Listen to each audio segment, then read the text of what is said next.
Like any craft, woodworking comes with its own jargon and terminology that can be confusing, especially if you're brand new to this hobby. In this video, I want to talk about some of the words used to describe ways we cut, join, and shape lumber. These words exist mainly as shorthand to other woodworkers to clarify what type of cut you're making with minimal explanation. But hey, in the big picture of having fun with woodworking, calling a dado a groove or vice versa is hardly a transgression.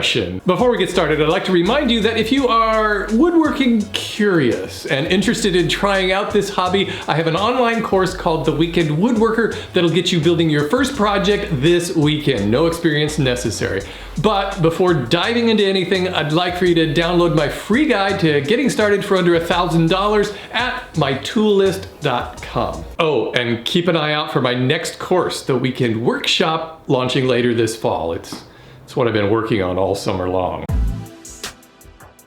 A crosscut is a straight 90-degree cut that cuts across the grain of the wood. Usually that means turning long boards into shorter ones. On a table saw, you'll usually use a miter gauge to make crosscuts. It's pretty much the most basic cut you can make. In fact, you can buy dimensional lumber at a big box orange or blue home center and make complete projects with only crosscuts using a miter saw. A rip cut is the opposite of a crosscut. Rip cuts are square, straight cuts made in the direction of the wood grain. To rip lumber, you'll mostly use a rip fence on a table saw. Being able to rip lumber will open up a world of options for sizing lumber to any width that you need.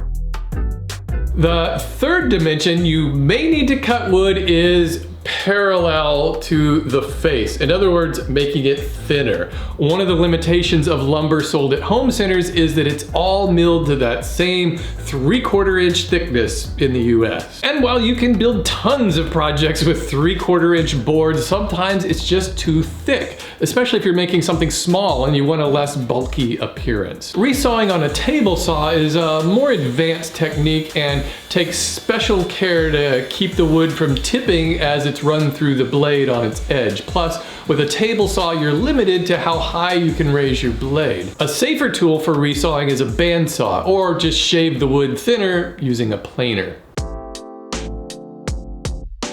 A miter cut is similar to a crosscut, but it's an angled cut other than 90 degrees across the face of the board and mostly across the grain. Think of the corners of a picture frame. These can be made with a miter gauge on the table saw or with a miter saw with its head rotated.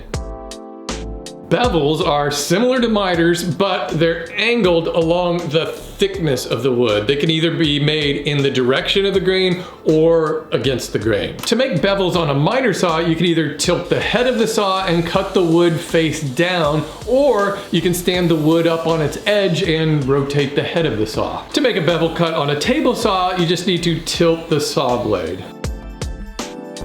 Tapers are probably the least common of the angled cuts. As you can imagine, a taper cut is one made mostly in the direction of the grain. You'll see this most commonly on table legs. You can make taper cuts on a bandsaw or a table saw. To do this on a table saw, you'll need a tapering jig, a method of feeding the wood through the saw at an angle along your rip fence. You can buy tapering jigs like this one from Microjig or just make your own. Dados, grooves, and rabbets are the simplest, most common methods for joining boards together without mechanical fasteners such as screws. These are my go-to woodworking joints. They're strong and easy to make. These three cuts do not cut all the way through the wood, usually just half its thickness. You can make these cuts with a router, but I usually prefer to use a stack of dado blades on my table saw to plow out these channels. A dado is a rectangular, three-sided channel cut across the grain of the wood. These might be used to hold shelves in place.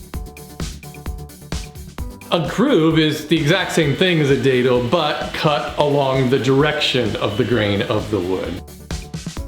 A rabbet is a two-sided recessed cut into the edge or the end of a board against the grain or in the same direction. It's basically a shoulder. If you were making a box or say a bookcase, these might be used to attach the top and the bottom. I use rabbets on the backs of picture frames to hold the artwork, and sometimes I use rabbets to hold the bottoms of drawers in place. Hey, I hope you found this a little bit helpful. Let me know if you'd like to see more of these woodworking terms videos. Thanks for watching, everybody.